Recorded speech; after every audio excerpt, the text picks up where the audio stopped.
بسم اللہ الرحمن الرحیم۔ سورہ ہمزہ کی تلاوت، ترجمہ اور کچھ تفسیر۔ تلاوت: اعوذ باللہ من الشیطان الرجیم، بسم اللہ الرحمن الرحیم۔ ویل لکل ہمزۃ لمزہ الذی جمع مالا وعددہ یحسب ان مالہ اخلدہ کلا لینبذن فی الحطمہ وما ادراک ما الحطمہ نار اللہ الموقدہ التي تطلع على الأفئدة إنها عليهم مؤصدة في عمد ممددة۔ ترجمہ: بڑی خرابی ہے ہر غیبت کرنے والے، عیب لگانے والے کے لیے جس نے مال جمع کیا اور گن گن کر رکھا۔ وہ یہ گمان کرتا ہے کہ اس کا مال اس کے پاس ہمیشہ رہے گا، ہرگز نہیں، واللہ اس کو توڑ پھوڑ دینے والی آگ میں پھینکا جائے گا۔ اور آپ کو کچھ معلوم ہے کہ وہ توڑ پھوڑ دینے والی آگ کیا ہے؟ وہ اللہ کی سلگائی ہوئی ایک آگ ہے جو دلوں تک جا چڑھے گی۔ وہ آگ ان پر بند کر دی جائے گی لمبے لمبے ستونوں میں۔ سورہ ہمزہ کا پس منظر کیا ہے، شان نزول کیا ہے، اس کے بارے میں کچھ روایات آتی ہیں، وہ سن لیں۔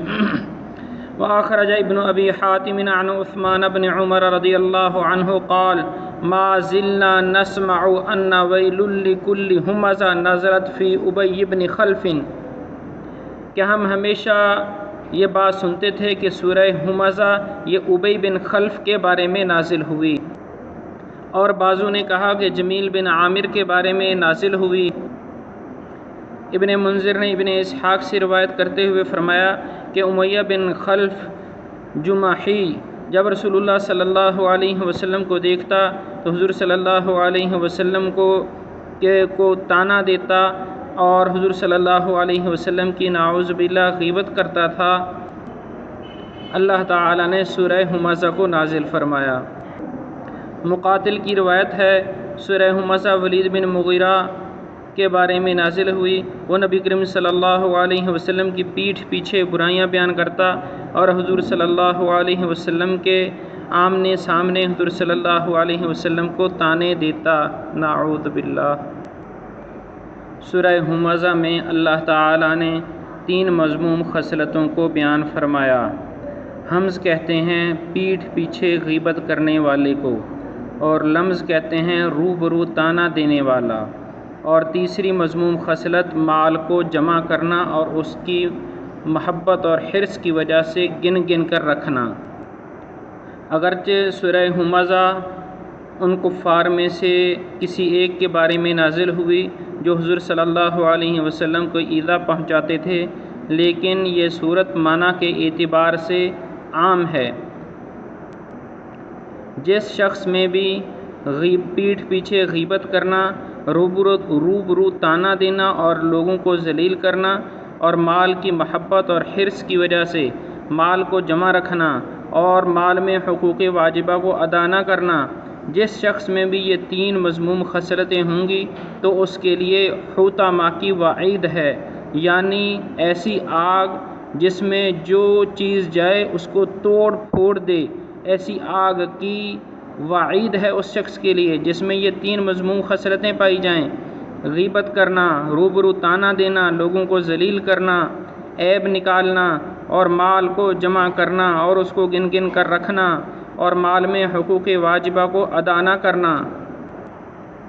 حضور صلی اللہ علیہ وسلم نے فرمایا شرار عباد اللہ تعالی المشاؤون بالنمیمہ المفرقون بین الاحبہ الباعون البراء العنت اللہ کے بندوں میں بدترین وہ لوگ ہیں جو چغلی کرتے ہیں اور دوستوں کے درمیان فساد ڈلواتے ہیں اور بے گناہ لوگوں کے عیب تلاش کرتے رہتے ہیں۔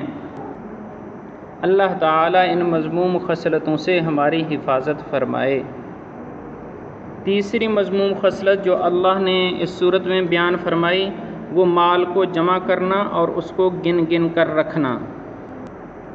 اگر مال کو جائز طریقے سے بغیر کسی گناہ کے جمع کیا تو اس مال کو جمع کرنے میں گناہ نہیں ہے۔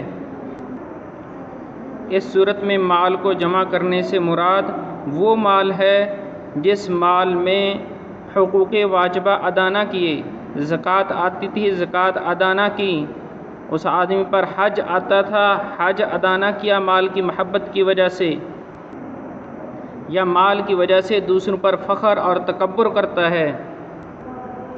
مال تکبر کا سبب ہے اور تکبر کی وجہ سے آدمی اپنے آپ کو اچھا اور دوسرے لوگوں کو حقیر سمجھنے لگتا ہے، دوسرے لوگوں کے عیب دکھنے لگتے ہیں۔ جب دوسرے لوگوں کے عیب دکھتے ہیں تو وہ عیب بیان کرنا بھی شروع کر دیتا ہے جس کو غیبت کہتے ہیں، اور روبرو پھر طعنہ دینا بھی شروع کر دیتا ہے کیونکہ اپنے آپ کو بہتر سمجھتا ہے، مال کی وجہ سے تکبر آ گیا۔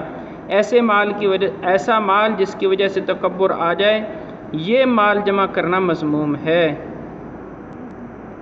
یحسب ان مالہ اخلدا، وہ یہ گمان کرتا ہے کہ اس کا مال اس کے پاس ہمیشہ رہے گا، کلا ہرگز نہیں، یہ خیال محض غلط ہے، اس کو اللہ قسم کھا کر فرما رہے ہیں اس کو توڑنے پھوڑنے والی آگ میں پھینکا جائے گا۔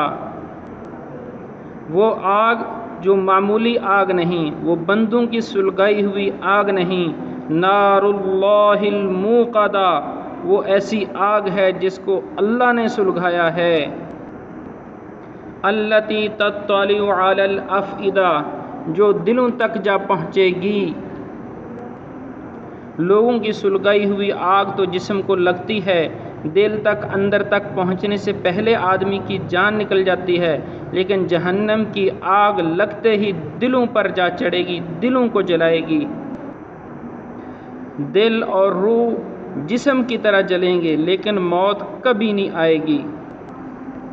فی عمد ممددہ، وہ لوگ آگ کے بڑے لمبے لمبے ستونوں میں گھرے ہوئے ہوں گے جیسے کسی کو آگ کے صندوق میں بند کر دیا جائے۔